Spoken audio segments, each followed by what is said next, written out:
of AI. So, where's James? James is gone. Okay. Anyway, I'd like to thank James for inviting me to be here for this very important event, the Computex, to say something about Foxconn's endeavor in the AI. And after taking this mission, I've been thinking about what should I deliver. So what can our customer, our audience, will feel beneficial after hearing this speech. So I've been thinking about this. So, after so many days of thinking, finally I thought, I'm not going to talk to you about technologies because we have, very technical experts. They are going to talk about technologies. I'm not going to share with you our business in AI because, it's some of it are confidential. But what I decided to share with you is the train of thoughts, how Foxconn get to this point with our AI factories. So, next, it actually all starts from here. About a year and a half ago, when we had our HHTD 23, we sit in the meeting room in a hotel with Jensen. And Jensen hand-drawn this picture. I look at this picture, I say, wow, what does it mean? Okay, ever since these pictures, the spirit is there, but it's changed, it evolved. So let's look at what we have done with a video that we prepared together with BCG to show you what we have gone through in the last year and a half. Let's play the video. Foxconn is a leader in electronics manufacturing, highly automated and scaled worldwide. Now we're entering a new era, powered by AI. We call it Genesis. With our rapid global expansion, expert production technicians are rising in demand. But seasoned talent is short in supply. Our AI agents capture expert knowledge in areas like defect resolution and equipment tuning, handling 80% of the work, so humans can focus on the most complex 20%. These agents learn, adapt, and orchestrate production, improving cycle time over 10% while generating tokens that lay the foundation for agentic AI. To scale expertise across factories, we're creating next-generation robots that go beyond simple hands and eyes. Using NVIDIA's Omniverse, we train robotic brains using millions of simulations, making them instantly effective in the real world. We call this physical AI, a new form of intelligence that adapts and handles complex tasks with zero human touch. Genesis is a powerful foundation, combining innovative use cases, token repositories, and an enhanced tech stack to deploy AI at scale. Together with leading partners, we are transforming manufacturing. Foxconn Genesis, the next era has already begun. Okay, so this is Genesis. And this is still a work in progress. So there are still things that are evolving. And through this journey, we come up with many new ideas. And the very first new ideas is about the future factories. You will have one physical factory together with two other factories, which are very, very important. One, we probably heard about the digital twin, the Omniverse digital twin factories. So before you create your physical factories, you can build your factory on Omniverse and practice it and optimize it through without the actual factory being built. In the past, we thought, with Omniverse, that's already good enough. But with Omniverse, it can already create data. And with that data, if we use it properly with the AI factory, then we may be able to create a base set of model that can be used when the actual factory is built. So we think in the future, the factory will be like this, with the physical factory will appear the last. The first one you will have will be the Omniverse digital twin factory. And then the AI factory will be the second one. And once you have the model built and the digital twin optimized to a certain level, then you can have your actual factory. And that's the vision that we see for the future factories. Next. And what you have seen that with the BCG effort, we have gone through so many use cases. And these use cases, after accumulating many hours of work with our technicians, we have very important finding, which I would like to share with you.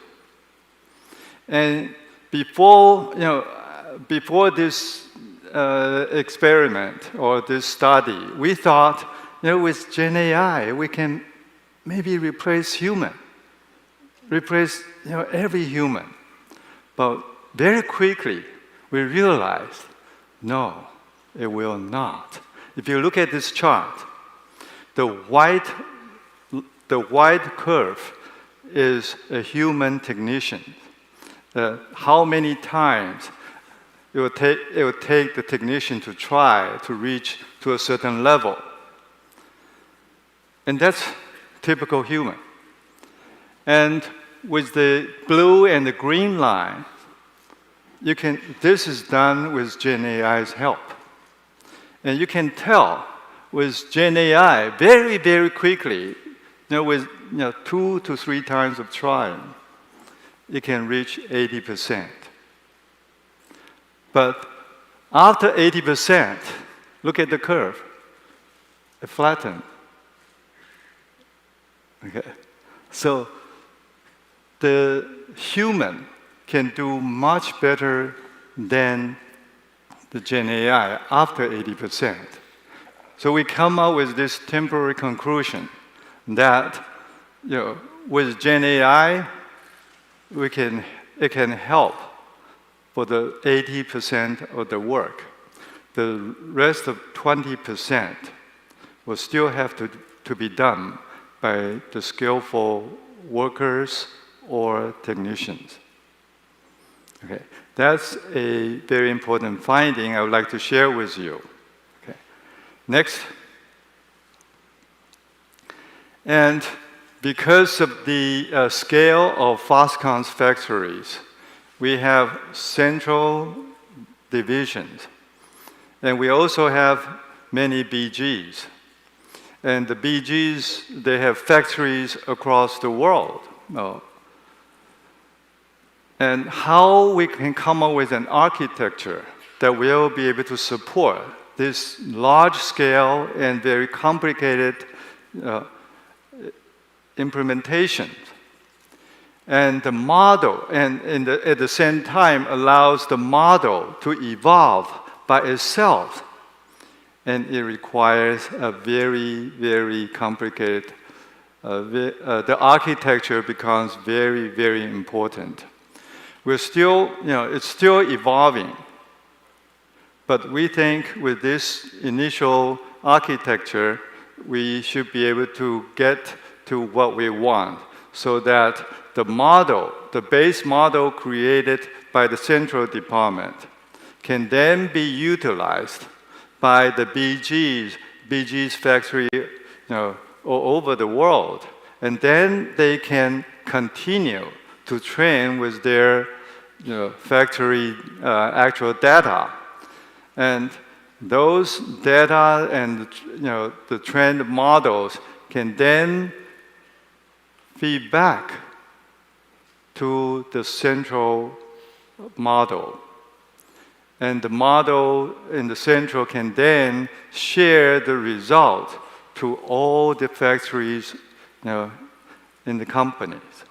So this is the architecture that we come out with, and we think this, I just want to remind the audience that the architecture is very, very critical. It's not just the LLM itself. And how are you going to deploy the result of the LLM or the GenAI is becoming very, very critical. Okay. So, next. While we're doing the smart manufacturing, we're at the same time working on EVs. And you probably heard of our HHTD, Honghai Tech Day. This is an annual event. In that event, we'll show to our audience our new EVs that we created in the last year. And the very first product that we delivered, we shipped to the market, is the e-bus. And with that e-bus running on the streets in Kaohsiung, with a lot of sensors in the e-bus, on the e-bus. And we collected a lot of data of the street. And very quickly we realized that, how are we going to utilize this data? We started looking for some way to share the data with the government and with the enterprises. And then, we realized that a lot of so-called smart city applications, they all work in silo. On our next page, we're going to talk about the smart city platform to address that problem. But with smart EV, we are going to provide the smart EV platforms to our potential customers. And these platforms will include the onboard and offboard applications. And these platforms, we will open it up to our customers, and also we plan to open it to make it a reference design for our MIH members. Okay, and we are almost there. And with Smart EV, the most recent news is that we made the announcement together with Mitsubishi. Mitsubishi will be the very first car OEMs utilizing our reference models. With that reference model, for our customers, they can use our reference models. Maybe 80% of their work can be eliminated. They don't have to do the 80% of the work. Only they have to put 20% of their effort in making their new EVs. And that's very, very common in the PC industry. A good reference design gives a good foundation that including very thorough tests that required for the systems. And with that test, that saved our customers a lot of time. So that significantly improves the time to market and time to cost for our customers. Please stay tuned with this new EV announcement. Next, we talked about the smart city while we were doing the e-bus, and we realized that most of the smart city applications, be it smart transportation, smart hospital, or smart schools, or smart buildings, they all work in silo. They don't work together. And we realized that we need a platform for all these smart city applications to build on top of it. So that with this platform, it will connect the government, the enterprises, and the citizens through this platform.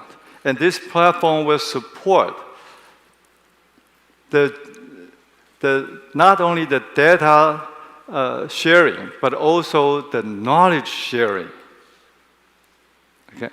So with these smart city platforms, currently we are implementing it in Kaohsiung, and also we have a number of other cities in Taiwan is currently working with us on the smart city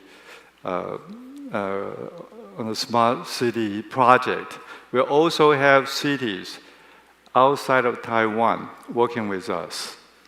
So once we have the smart city platform done, I think it will be sometime in a year, we can show it to you that, hey, with this platform, how easy and how useful it is to share data, and to share the knowledge between all these applications. Next. Therefore, with the smart manufacturing and smart EV and smart city, all these ideas came about because of that little drawing. Okay. And we've been thinking, wow, maybe this is it. We need AI factories to power these three smart platforms. That's how we put all this together. And we make these three platforms and examples of how AI factory can do, what AI factory can do. Okay. So we demonstrated this idea in our, even at the GTC 25, GTC 25 about this idea. So you probably heard about 3+3 initiatives in the past from Foxconn. Now we add another 3. Now after the 3+3 to make 3+3+3 smart platforms becomes Foxconn's new initiatives. Next.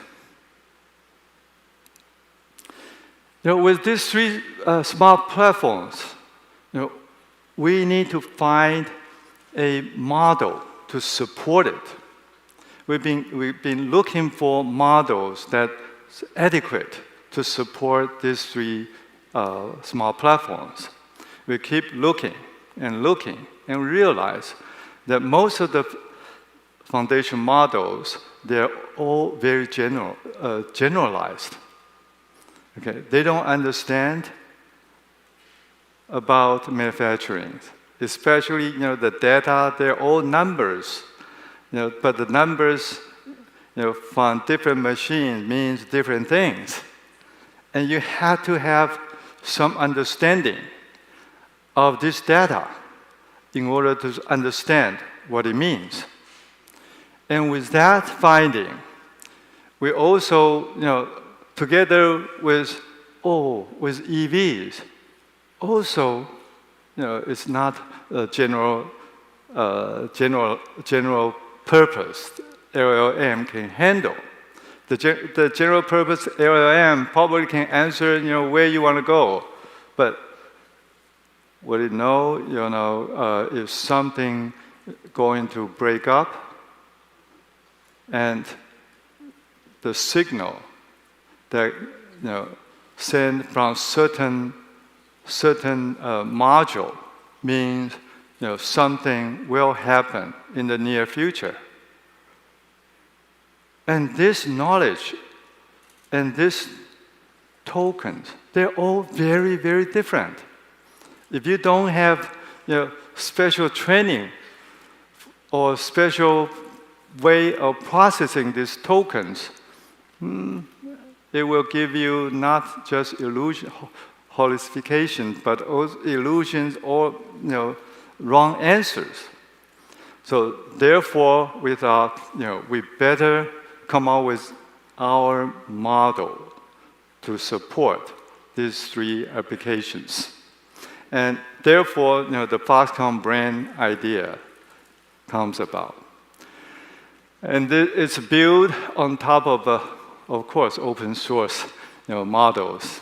Currently, we're using Llama 3 and 4, and we sort of created high-quality, large-scale pre-training corpus.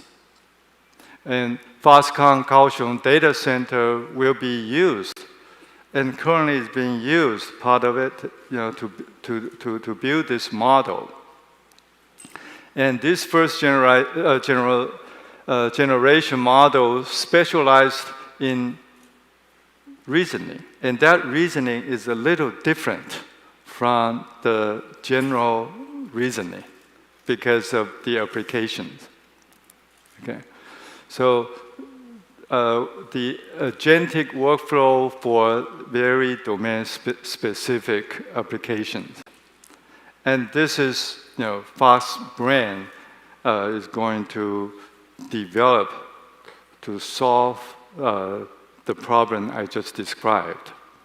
And we plan to open it, to make it open source to the communities. Okay? And hopefully, through your joining the open source communities, we can make this model more powerful, more useful. So with the FoxBrain idea, we think, now that we have the applications, the three smart platforms, we know that we are going to build a FoxBrain model to support it. Next. Then what do we build those things, those applications, those systems on? We look around, we realize, Nvidia is not just a chip company. It has a full stack of software to support it. And we realize that, with all the platforms that we talked about and the brand that we are going to create, the Nvidia has a full stack to support us to do that. So we're going to build our platforms on top of the Nvidia AI software stack. Then the next one will be, what hardware should we use?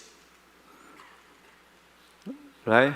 But with this, definitely it's Nvidia hardware.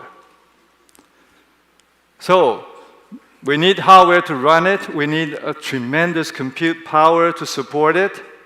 And that's why you heard the announcement yesterday. Next. The AI factory will build And this is the very first NCP AI data center. And this AI data center is targeted to have 100 megawatt of power. And you know the power, I don't want to use the word shortage in Taiwan. It's a very, very critical resource. So it takes us a couple of steps in order to build it up to 100 megawatts. So we will build like 20 megawatts to start with, and then add another 40 in the next phase, then another 40. Okay. Some of it will be in Kaohsiung. The other ones we will look around in Taiwan to look for where we can get the power the quickest. Then we will build the data center there. Okay. So with all this AI related, the applications, the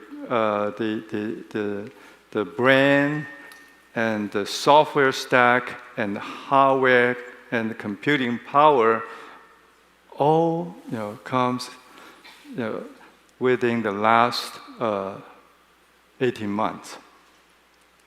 We've gone through all this journey, all this exercise to come out with the current status. Together, we work with BCP and BCG and Nvidia and other partners to create the whole ecosystems. And hopefully, with all these ecosystems, we're able to become the leader in the AI manufacturing at the least. And if we're lucky, we can become the leader in the smart city platforms. And very, very likely that will happen. Okay? If that happens, we estimated the compute power that will be needed for supporting the cities, the smart cities, would be huge. So that's why, about a year ago, when people asked us, whether you see the slowdown of the compute power requirement, I told them, no, this is just the beginning. And because we see the application is coming, and we also see the evolvement of the models. It will only become bigger and bigger. So don't worry. It will not slow down, at least in a foreseeable future. Okay. Next. This is another discovery that we had while we're working on the smart city. And we look at the demographic data. And we look at the issues in countries. And we realize that when a country become developed, what will happen? That if you look at the GDP paradigm or pyramid, the triangle that I'm talking about, when the country is becoming more and more prosperous, the pyramid or the triangle will shift up, leaving the bottom GDP empty. So after your country is becoming more and more developed, the GDP will become higher and higher. Then the low GDP work will have less and less number of your countrymen to do. So how do countries solve that problem in the past? They do it in two ways. One is to outsource the low GDP work to the low GDP countries. We have seen that in the past. We have seen the US outsource their work to Taiwan, and then Taiwan outsourced the work to China. And I remember when we outsourced our work from Taiwan to China about 40 years ago, the GDP there was about less than 1,000. And with their hard work, after 40 years, the GDP has grown over 10,000. So what happened? What's the impact to the society there? Most of people want to have a high-paid job, and the society is able to pay it. But what about the low GDP, low-paid job? Nobody will be interested. So, eventually they're going to outsource the low GDP job to other low GDP countries. Eventually, you will be running out of low GDP countries. Yeah, that's the limit. Another way to solve that problem is to import people from the low GDP country, the so-called immigrant workers. And this has been done in Europe, in the US, in Japan, and now in Taiwan. But that creates some social problems. But in the past, there's no other way to solve that problems. Now with the advent of GenAI, we see a great potential of that. With GenAI plus robotics, that will fill the void, the gap.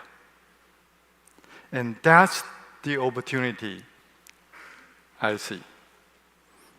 And that is a tremendous opportunities with GenAI plus robotics to fill the void or the gap when a country, they become more and more prosperous, the low GDP work will be done by the GenAI plus the robotics.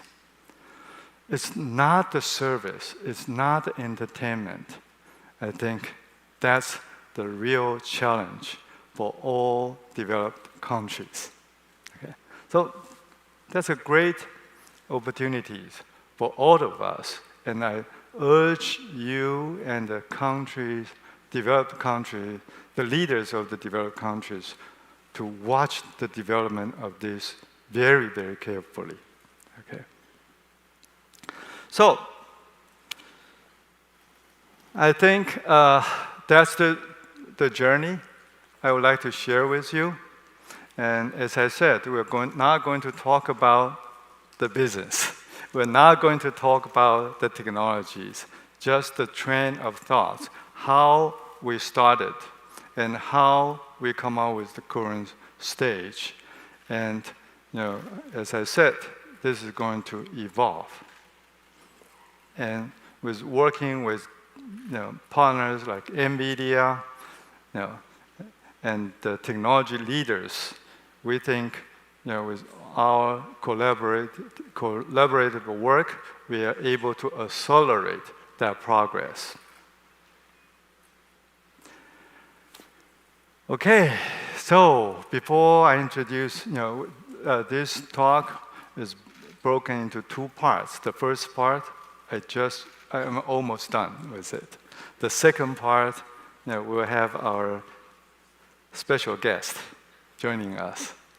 But before I introduce, that man, I would like to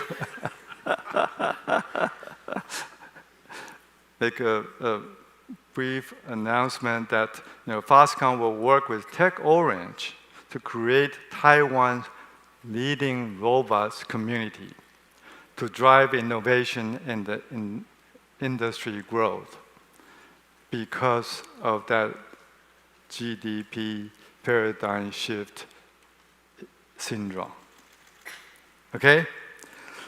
So let's just wait and see. Okay, thank you for listening.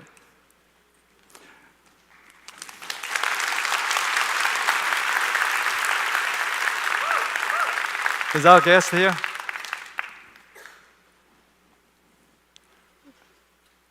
Okay, good. Wait a second. Okay, let's play.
Okay, ladies and gentlemen, let's welcome the superstar of the AI industry and the leader of Team Taiwan.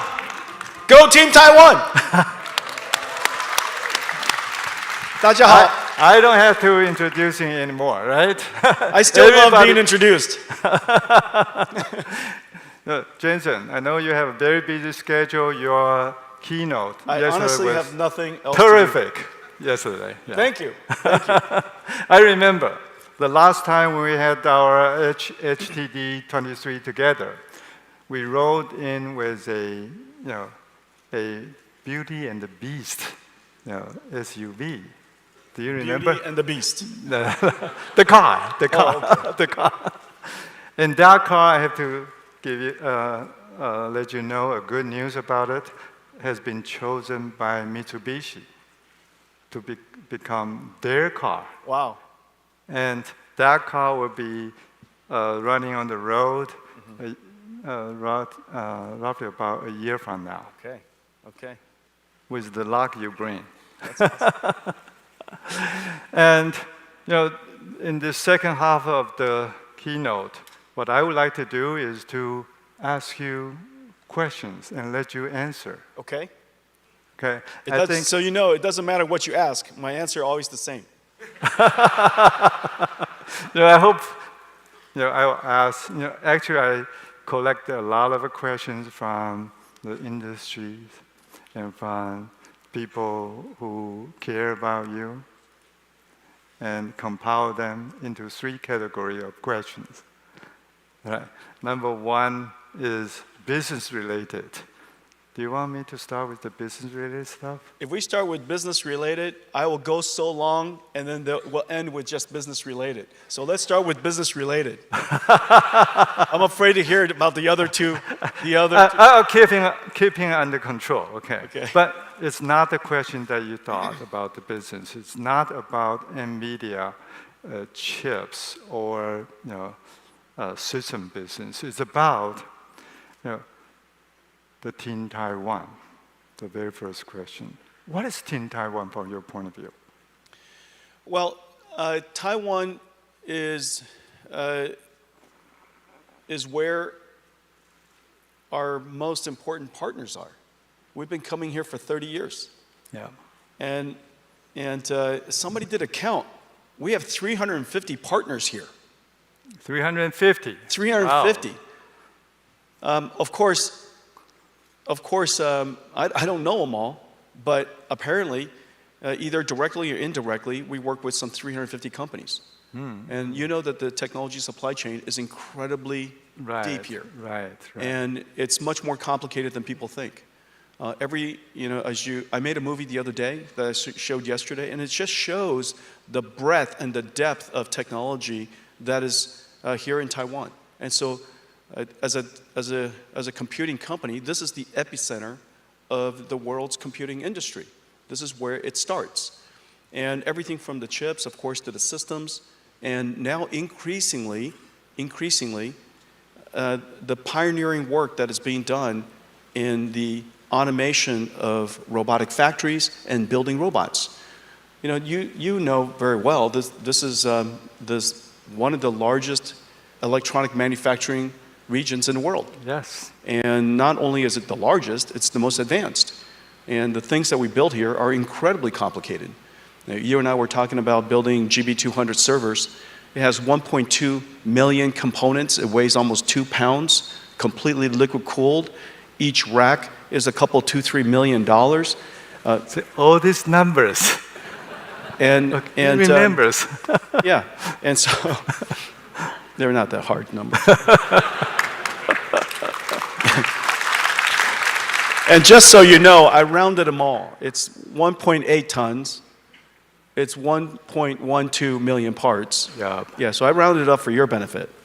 So anyways, the technology is incredibly complicated. In order to build one of those Grace Blackwell racks, how many companies were involved and how much robotics technology is actually involved. So if you look at the work that we've done, in the last 2 years since you and I were on stage together, starting to talk about AI and robotics, since then,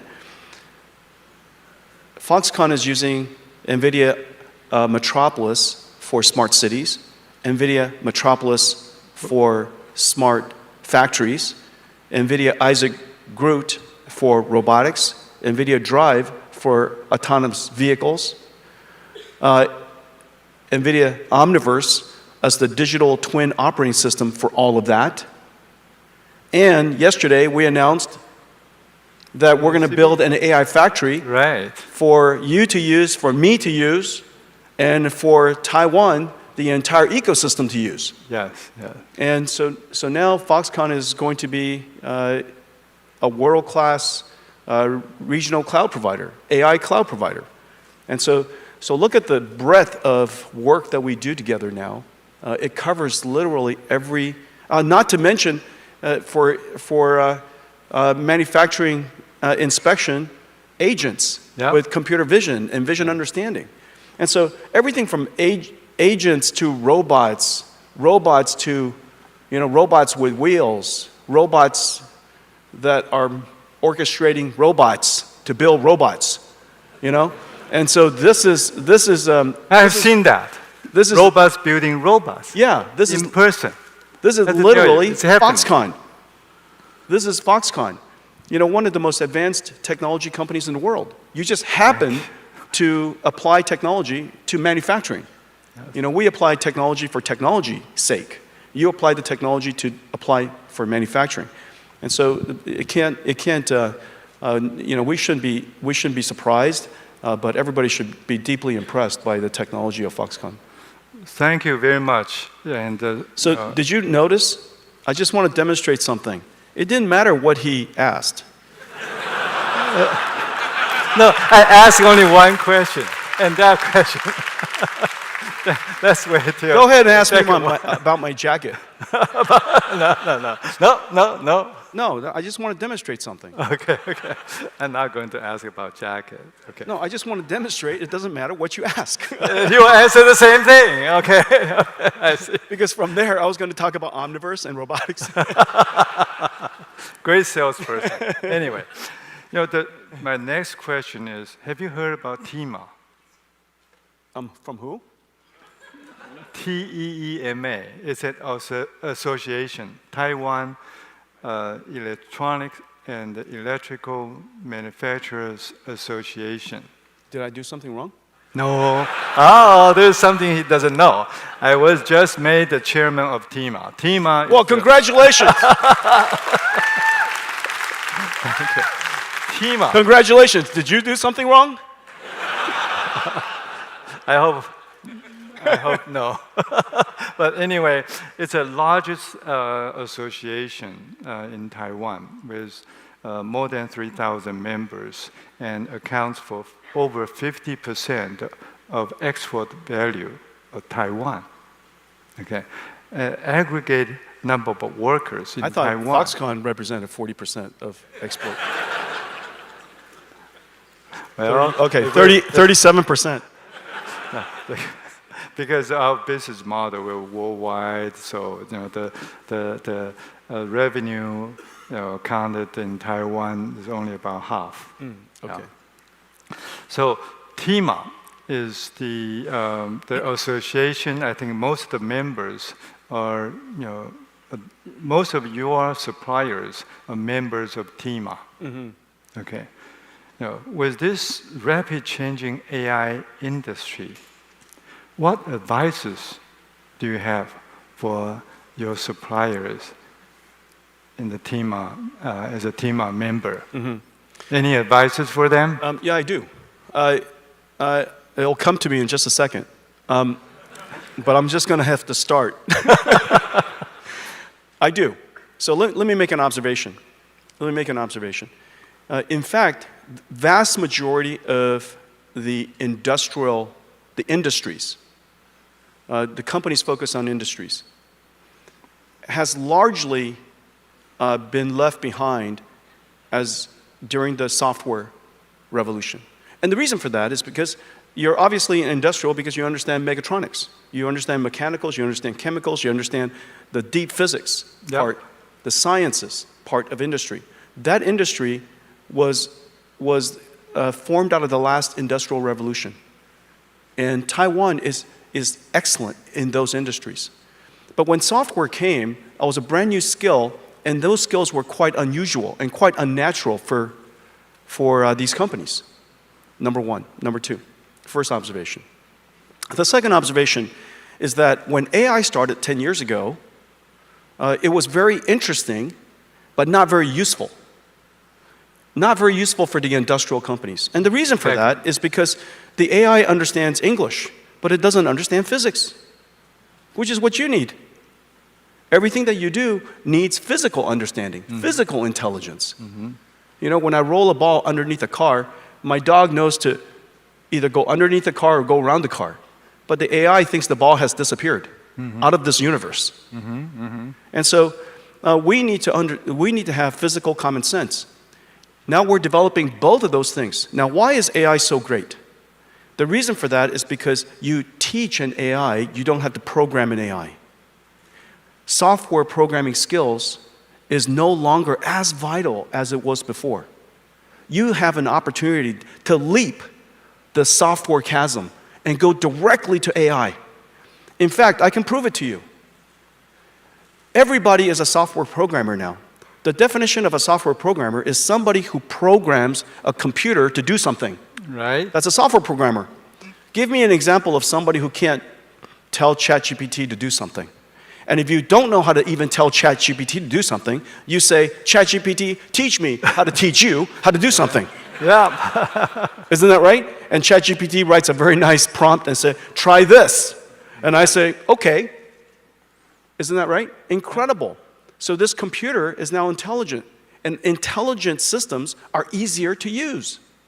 And now you have an intelligent system that's easier to use. It understands the laws of physics. We combine all of that into Omniverse. See how I came back again? It came all the way back into Omniverse, which you are using as a digital twin. Yes. Isn't that right? Yes. And within the digital twin, you could design your plants, you could operate your plants, you could simulate your plants, and plan everything before you operate it greenfield or brownfield. Exactly. Isn't that right? And so all of a sudden, every company in TIMA is now a technology company. And has to be, right? Has to be a technology company. It doesn't matter what you ask me. Okay. If I switch to ask one-track mind. Personal related questions. It's going to come right back to TIMA. Okay.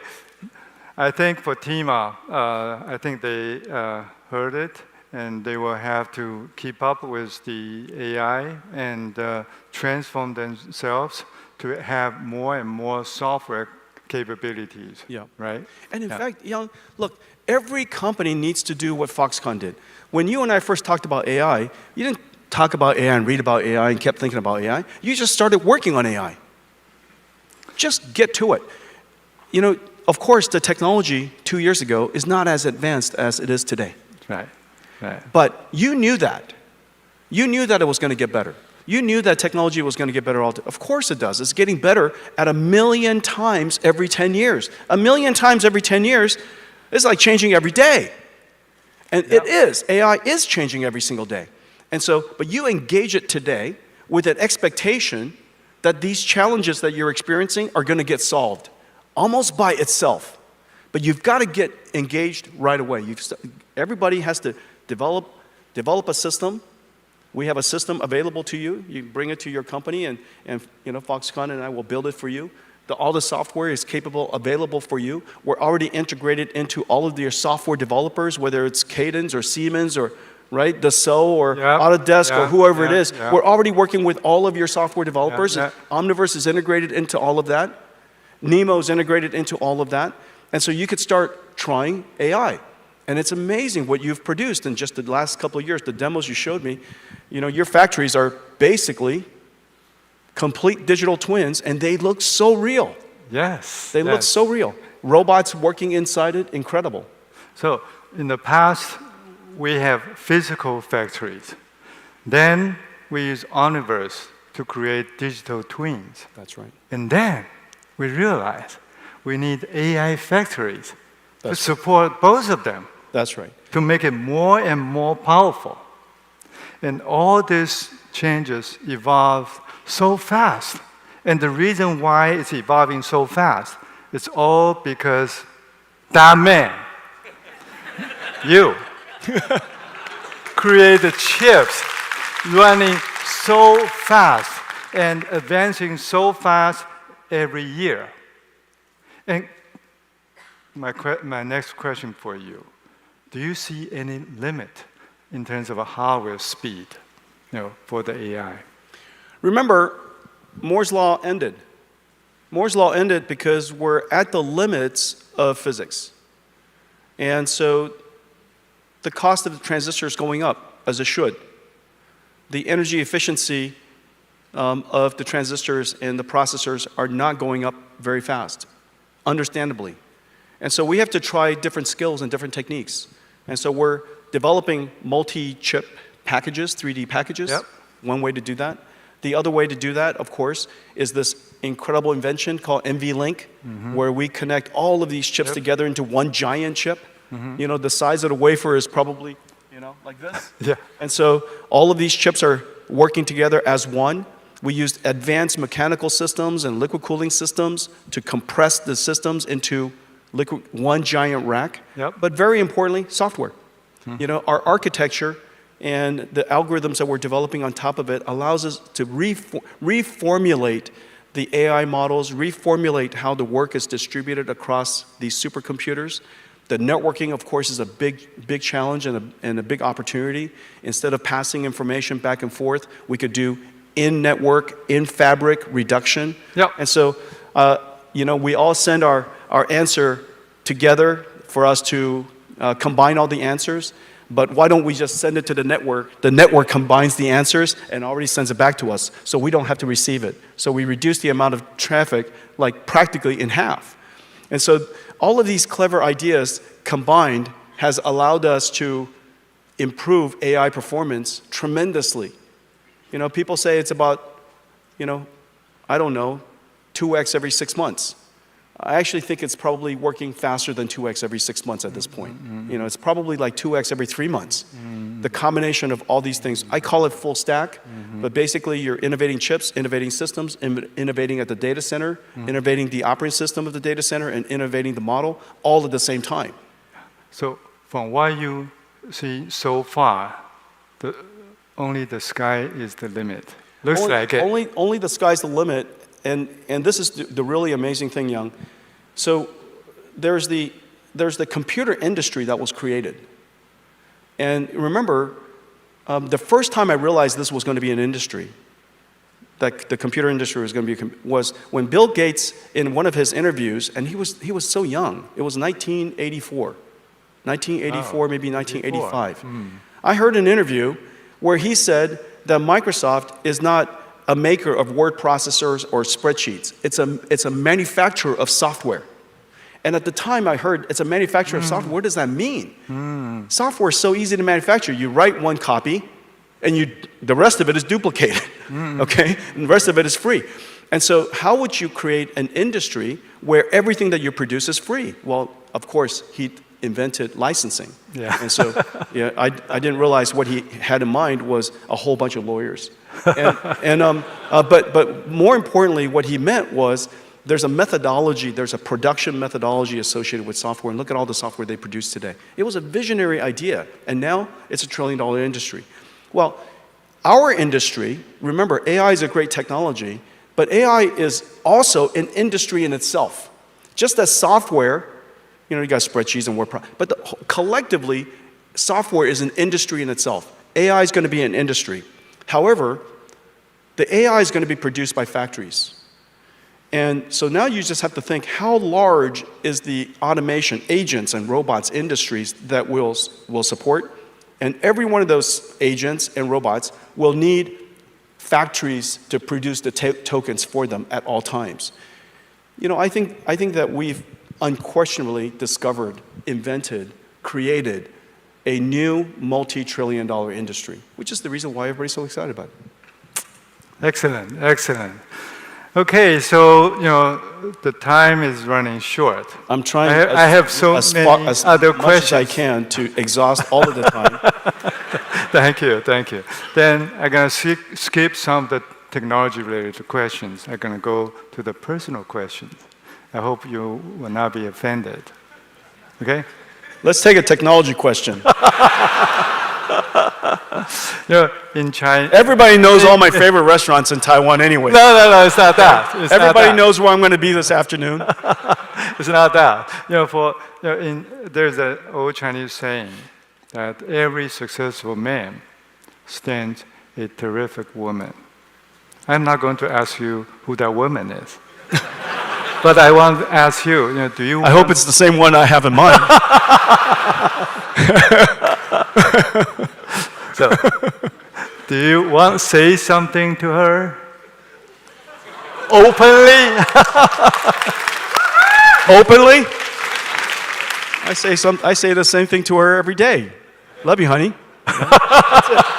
And so, anyways, I met her when I was 17 years old, and she had just turned 19, and so I dated an older woman for most of my life. What part of the States you met her? Oregon. Oregon. Yeah, we were lab partners in electrical engineering. Oh, lab partner.